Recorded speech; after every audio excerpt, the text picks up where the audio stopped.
Today, guys, oh man, my head hurts. Why, I got so much pressure in my sign. Wait, what is this? Oh, what is that? Oh, I fell asleep at a construction site last night, guys. Today, the 10 best dividend stocks you can buy right now, guys. So let's jump right into it.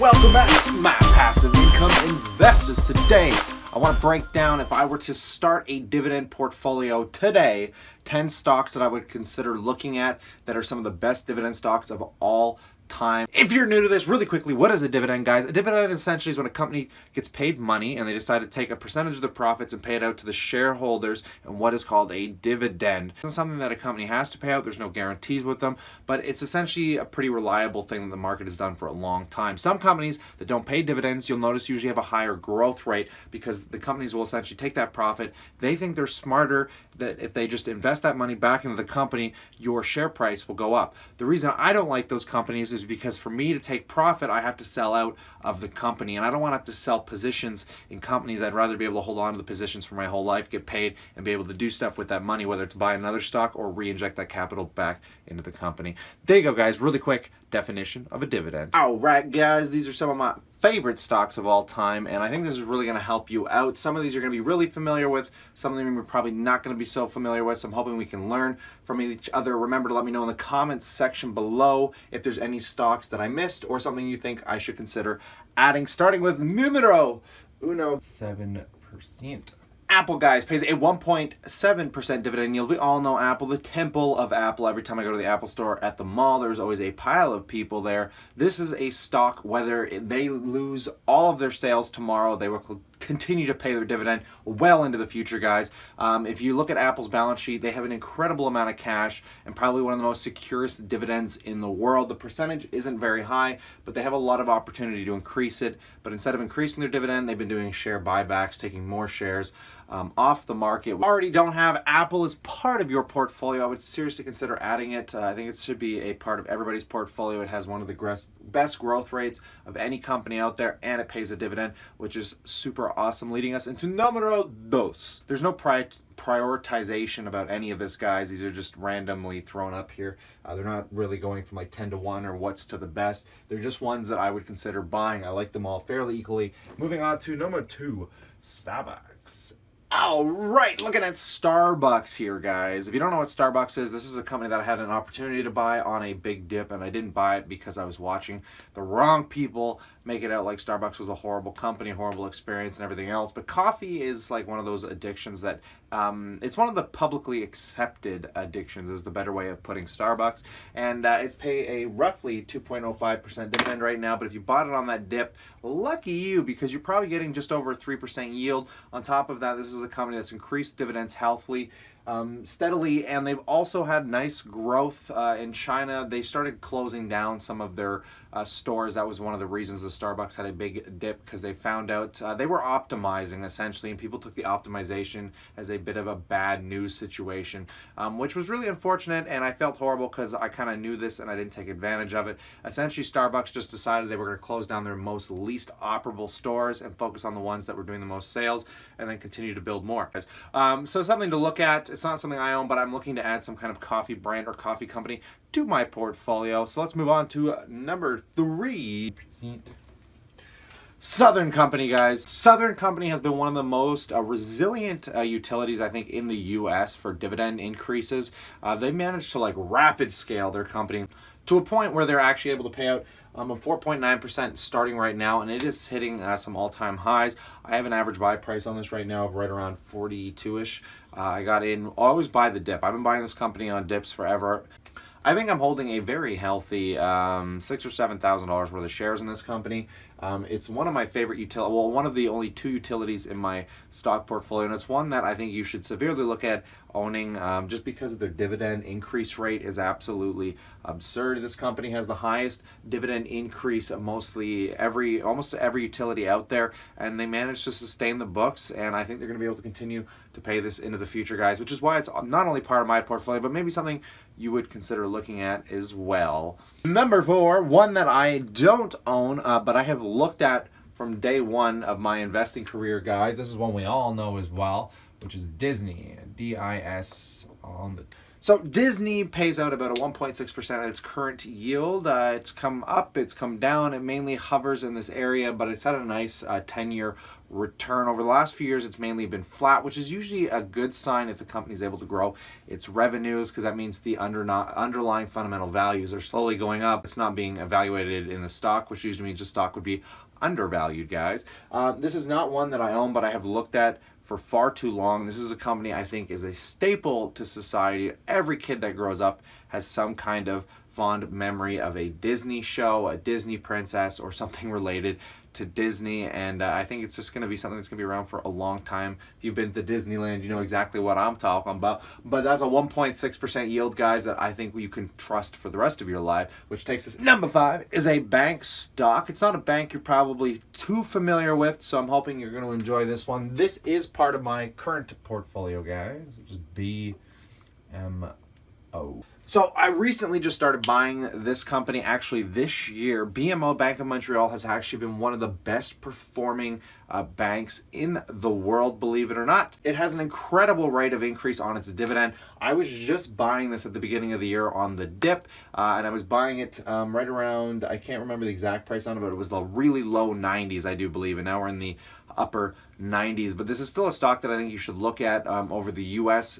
Stocks. So when you're looking at banks, guys, there's very few banks that pay out the yields that the Canadian banks do with the stability that they've had. Again, none of these companies are going to be perfect. They might run into issues in the future, guys, but we all need banks. Banks are going to be around forever. And if you can get a 4.1 starting yield with the rate of increase that a bank has, like Bank of Montreal has, I don't think you're going to be disappointed in the next 5 or 10 years, especially if we want to use this income to live off of in the not too distant future. But let me know what your favorite bank and the bank comment section below is, guys. I own multiple banks. I own Bank of Nova Scotia, Canadian Pure Bank.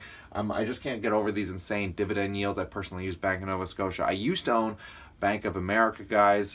Those companies tend to have better growth rates than they do dividend rates. BMO, definitely check that one out if you've never heard of it before. I just started buying it. It's a new one to my list, guys. But let's move on to number 6. So the only reason I'm posting this REIT over all the other ones is because this is one that I know far too well, but I have never ever bought. I've never bought this real estate stock. This is a wonderful company to have to any portfolio. It has not had a lot of growth. The growth rate in it has been kind of petering off, but at the same time, if you look at what the real estate this company is involved in and what they're doing in the city of Toronto, they're a fairly diverse company. If you look them up, you're mainly going to think that they're like some kind of mall company, and they don't want to lose to Amazon. They don't publicize this, so you really have to dig for it, because if you look the company up, you're going to see that they own a lot of malls, essentially. So they own like real estate malls where they'll rent out the stores, just plazas, things like that, guys. But they're trying to get away from that and more into apartments/malls. They want to build big condos that have malls in the bottom of them so that people can live in the condo and have a place to work in the city of Toronto. And this is how they're trying to compete with the Amazon, because they don't think their plaza malls are just going to do that all that well. So they want to move more into rental units, which makes it onto my list, guys. This is one that I might own in the future. Pays a 5.7% dividend yield, has increased it over time, and I think it's going to have a lot of stability to it over the very long term, which leads us in to number 7, guys. Let's jump into number 7. This stock is considered the greatest dividend stock of all time, and actually one of the best stocks in the S&P 500 of all time, guys, and that is MO, topping 6.4% dividend yield. Now, if you look at this company, you might say there's other companies out there that have had just as much growth, or maybe they're just as good as this company. But the thing you got to look at, guys, is that dividend yield. Oh my goodness, this company has been on the downtrend lately, but it pays a whopping 6.4% dividend yield as of right now. But in the last decade, that dividend has increased to have a yield on cost of about 20%, which means if you bought it 10 years ago, today, just in the dividend yield increase alone, you would be making a 20% return year after year after year, not having to care about the share price, though it has been on the decline because the amount of smokers has been slowing down. But this company has really large investments in the vape industry. I think they're involved in Juul, might be one of the other ones. Don't quote me on that, I could be wrong. This company also is involved in the marijuana markets, guys. This company owns a good share amount of Cronos Group. So this company has a lot looking forward for it, and I think it's going to be able to continue to increase that dividend. And because it's had the best past performance of any dividend stock of all time, it's made it onto my list, and I personally own this one as well. I did not make this list, guys, but another one you should look into, just as my personal recommendation, is a company called BTI. British American Tobacco Company pays out an 8.9% dividend yield, guys. Sorry if I'm a little angular there at the end. But this company has been beaten so much into the ground. It also has a dominating vape market, I do believe, in Japan. And it's just a tobacco company, and it's paying out a really high dividend yield. And I think it's on the comeback. I started buying it in the low 30s, and I'm seeing an incredible rate of return on it already. Let's move on to number 8, guys. I might as well keep up with the drug stocks, and I'm going to post one more here for you, which is one that I talk about a lot on this channel, which is Constellation Brands, STZ. What does that pay out? 1.7. So this one's not the highest dividend yielding stock of all time, but this company has been on a major downtrend lately, guys, and I just recently started buying back into it. It owns a 30 to, I think, 38 or something % stake in Canopy Growth Corp, with the option to own up to, I believe, 50% of the entire company. Canopy Growth Corp is the largest marijuana company pretty much in the world, guys, and Constellation has one of the most pronounced companies, alcohol companies, on the planet. They have some of the highest margins on alcohol, with things like Corona and Modelo, guys. If you ever tried those beers, really popular in the US, not as much here in Canada, but they're the #1 beers in like Mexico. And I think this company has a very long track that it's going to be going down. It's been one of the best performing alcohol companies of all time, and I think it's going to continue to do that even with these extra acquisitions. And they were buying Canopy Growth Corp when this company was worth $200+, and now that they've been beaten so far into the ground, you would literally be getting their position and in Canopy at cost.